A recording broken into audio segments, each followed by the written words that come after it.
अगर फ्रेंड्स आपने भी सीटेट का फॉर्म भरा है और आपको भी अभी तक समझ में नहीं आ रहा कि हम कहाँ से तैयारी करें और कैसे सब्जेक्ट को कंप्लीट करें जिससे आपका भी सीटेट का एग्ज़ाम क्लियर हो जाए, क्योंकि फ्रेंड्स एग्ज़ाम में आप 2 महीने से भी कम टाइम रह गया है और अभी तक आपने कुछ भी नहीं पढ़ा है, तो ये वीडियो आपके लिए ही है। पूरी वीडियो के एंड तो ज़रूर बने रहिएगा। आज की वीडियो में मैंने पूरी स्ट्रैटेजी फॉलो की है, बताया है कि किस तरीके से आपको पढ़ना है और किन किन सब्जेक्ट को फॉलो करना है ज़्यादा, जिससे आपका सीटेट जो है आसानी से क्लियर हो जाएगा फ्रेंड। तो वीडियो को एंड तक ज़रूर बने रहिएगा। तो चलिए शुरू करते हैं। हेलो एवरीवन, कैसे हो आप सभी? आई होप आप सब अच्छे होंगे फ्रेंड्स और आपकी जो पढ़ाई भी है वो अच्छी चल रही होगी। आज हम वीडियो में बात करेंगे सीटेट एग्जाम को लेकर के। फ्रेंड्स, बहुत सारे स्टूडेंट ऐसे होंगे जो अभी तक वो नहीं तैयारी शुरू किए हैं, तो उनको 2 महीने में क्या स्ट्रैटेजी फॉलो करनी है उसी चीज़ को लेकर के हम वीडियो में बात करेंगे। तो फ्रेंड्स, सबसे पहला आपका काम होता है फॉर्म भरना। तो आपने फॉर्म तो भर दिया होगा। दूसरी चीज़ ये कि जिन स्टूडेंट ने तैयारी शुरू कर दी होगी, यूट्यूब पे इतने सारे टीचर हैं पढ़ाने के लिए, तो अच्छी बात है कि उन्होंने तैयारी शुरू कर दी। लेकिन जिन स्टूडेंट ने अभी तक भी शुरू नहीं किया, क्योंकि कुछ स्टूडेंट ऐसे होते हैं कि एग्ज़ाम के लास्ट 10 दिन 15 दिन पहले पढ़ते हैं, जिनसे उनका रिजल्ट जो है ख़राब हो जाता है। तो आपको ये गलती बिल्कुल भी नहीं करना है फ्रेंड्स। अगर हम एक बार ही पूरी सब्जेक्ट पढ़ने के बजाय अगर हम डेली थोड़ा थोड़ा घंटे ही पढ़ेंगे तो हमारा एग्ज़ाम जो है बहुत ही अच्छे नंबर से पास हो जाएगा।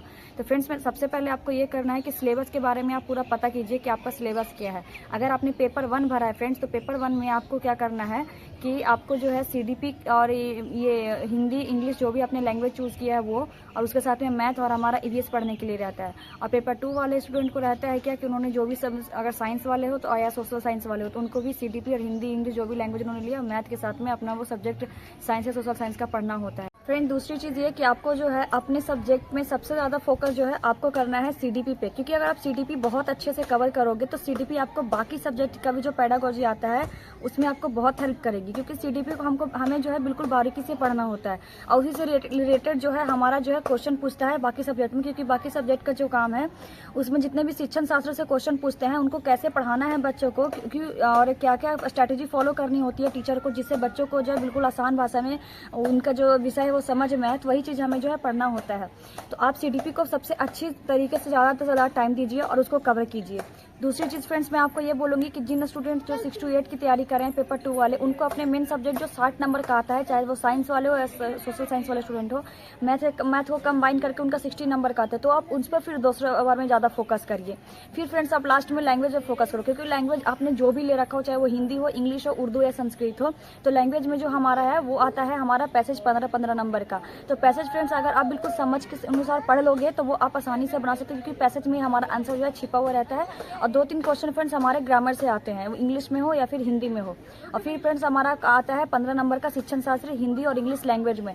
तो लैंग्वेज में हमें ये करना है फ्रेंड्स कि अगर आप एक लैंग्वेज को भी अच्छे से पढ़ लेते हो शिक्षण शास्त्र को, अगर आप हिंदी में पढ़ लोगे तो वही चीज़ ट्रांसलेट करके हमें इंग्लिश में पढ़ने के लिए होता है। तो फ्रेंड्स, आपको यही सारी चीज़ें करनी है। पहले आपको सीडीपी पढ़ना है, सीडीपी की सारी क्लासेस जो है बिल्कुल अच्छे से करिए। उसके बाद फिर आप पढ़ने टाइम में कॉपी और पेन लेकर ज़रूर बैठिए। अगर आपको जो भी इंपॉर्टेंट फैक्ट लगे आप ज़रूर नोट डाउन करिए और उसका जो है क्लास के बाद थोड़ी देर रिवीजन कीजिए। रिवीजन करने से क्या होगा फ्रेंड्स कि आपको जो है वो चीज़ें बहुत ही जल्दी मतलब कि समझ में आएगी।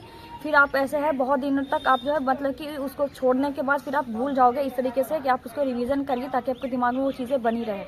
अगर आप डेली फ्रेंड्स ईमानदारी से भी, अगर 60 दिन भी जो है बहुत ही ज़्यादा होते हैं किसी भी एग्ज़ाम को क्लियर करने के लिए, और अगर आप डेली इतने दिन क्या बोलते हैं 4 से 5 घंटे भी पढ़ लोगे ना, तो आपका एग्ज़ाम आसानी से क्लियर हो जाएगा। इसमें बहुत बड़ा सिलेबस नहीं है फ्रेंड्स, इसका सिलेबस जो है बहुत ही लिमिटेड है, क्योंकि और जितना भी है सारा सिलेबस एक दूसरे से मिलता जुलता है। कंटेंट आपको जो है 15 नंबर का ही पढ़ना होता है, तो वो तो आप पढ़िए साथ में, लेकिन जो आपका जो शिक्षण शास्त्र है उसको जरूर पढ़िए। उसी से आपको नंबर जो है बनने को मिलेगा सेटेड में फ्रेंड।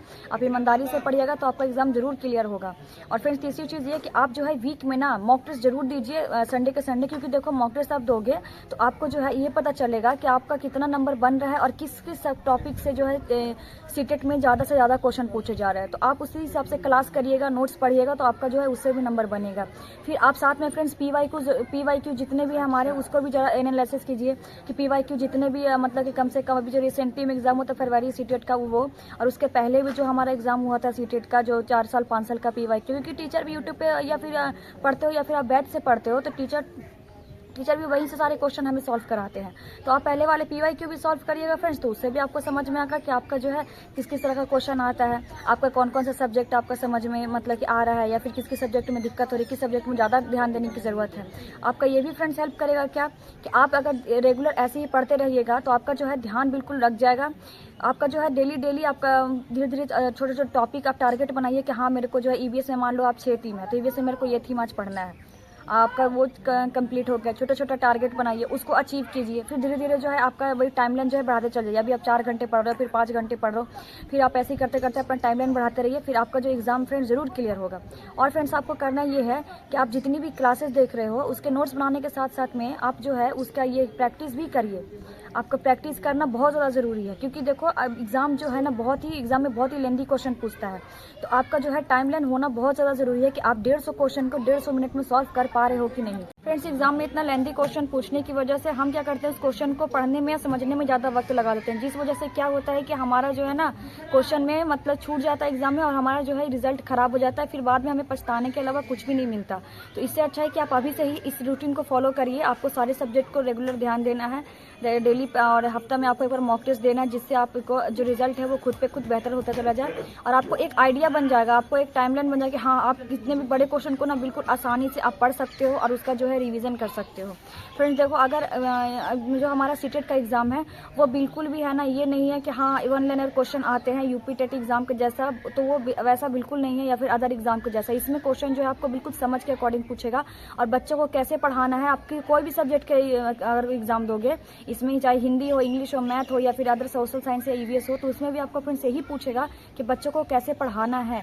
तो आपको बच्चों को ले करके ही पढ़ना है, और जितनी भी पॉजिटिव टैग्स है उस चीज़ को तो आप जरूर नोट डाउन करके, क्योंकि देखो एक पॉजिटिव टैग आप पढ़ते चलो जाओगे तो आपका सारे सब्जेक्ट में ना ये हेल्प करेगा, और नेगेटिव चीज़ों को आपको बिल्कुल अवॉइड करना है। तो आप यही पॉजिटिव और नेगेटिव वर्ड्स को अगर आप एक कॉपी में शॉर्ट नोट्स बना करके नोट डाउन करते हो तो वो एग्जाम के टाइम पे आपको बहुत हेल्प करेगा, और बाकी सब्जेक्ट में भी आपको हेल्प करेगा, जिससे आप क्वेश्चन को बिल्कुल ईजिली छाट पाओगे, जो पॉजिटिव आंसर है उसको पकड़ पाओगे, और जिससे आपका जो है 1 मिनट के अंदर आपका एक क्वेश्चन जो है बन जाएगा फ्रेंड्स। तो आपको इसी तरीके से पढ़ना है, फिर देखिएगा आपका जो रिजल्ट है वो सीटेट में बहुत अच्छा आएगा। देखो फ्रेंड्स, सीटेट में 130 और 40 नंबर लाने वाले बच्चे लाते हैं जो बहुत ही ज़्यादा पढ़ने में अच्छे हैं, मेहनत करते हैं, तो वो ले आते हैं। लेकिन इस एग्ज़ाम को हमें बस पास करना बहुत ज़्यादा ज़रूरी होता है, क्योंकि इसके बिना हम किसी भी स्टेट में कोई भी टीचर बनने का जो हमारा सपना होता है फ्रेंड्स वो पूरा हम नहीं कर सकते हैं। और आपको तो पता है कि हर साल लाखों बच्चे फॉर्म भरते हैं और लाखों बच्चे फेल भी होते हैं। तो आपको ये सारी गलतियाँ नहीं करनी है फ्रेंड्स, क्योंकि आपको एग्जाम के लास्ट टाइम में पढ़ना है, रट्टा मारना है। उसमें क्या करते हैं कि रट्टा मारने की वजह से हमारा जो दिमाग है वो सोच नहीं समझ नहीं पाता है, और हमसे गलतियाँ जो है आम हो जाता है होना। तो आपको ये सारी चीज़ें नहीं करनी है। अभी आपके पास वक्त है, आप जो है देखिए CDP कम से कम 2 घंटे पढ़िए। आपका जो मेन सब्जेक्ट है 6 to 8 वाले, आप उसको भी 2 घंटे पढ़िए, क्योंकि देखिए वो 60 नंबर का अपने आप में बहुत ज़्यादा बर्डन होता है। फिर दूसरी चीज़ फ्रेंड्स, आप अगर प्राइमरी वाले हैं आप तो EVS और 1 घंटा पढ़िए, और मैथ 1 घंटा पढ़िए। आप क्लासेस करिए, और फिर उसका अलग से आप जो है 2 घंटे कम से कम जो सब्जेक्ट है हमारा उसका रिवीजन करिए।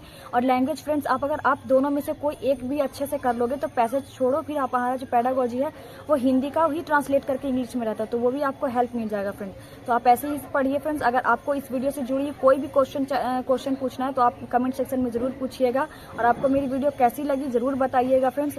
मिलते हैं फ्रेंड्स नेक्स्ट वीडियो में, और आपको जो है ऐसी सीटेट से जुड़ी हुई सारी बातें जो है मैं आगे आपको करके एक वीडियो के माध्यम से बताती चलूँगी। तो फ्रेंड्स आपको वीडियो कैसी लगी ज़रूर बताइएगा। मिलते हैं फ्रेंड्स नेक्स्ट वीडियो में। Bye bye, take care.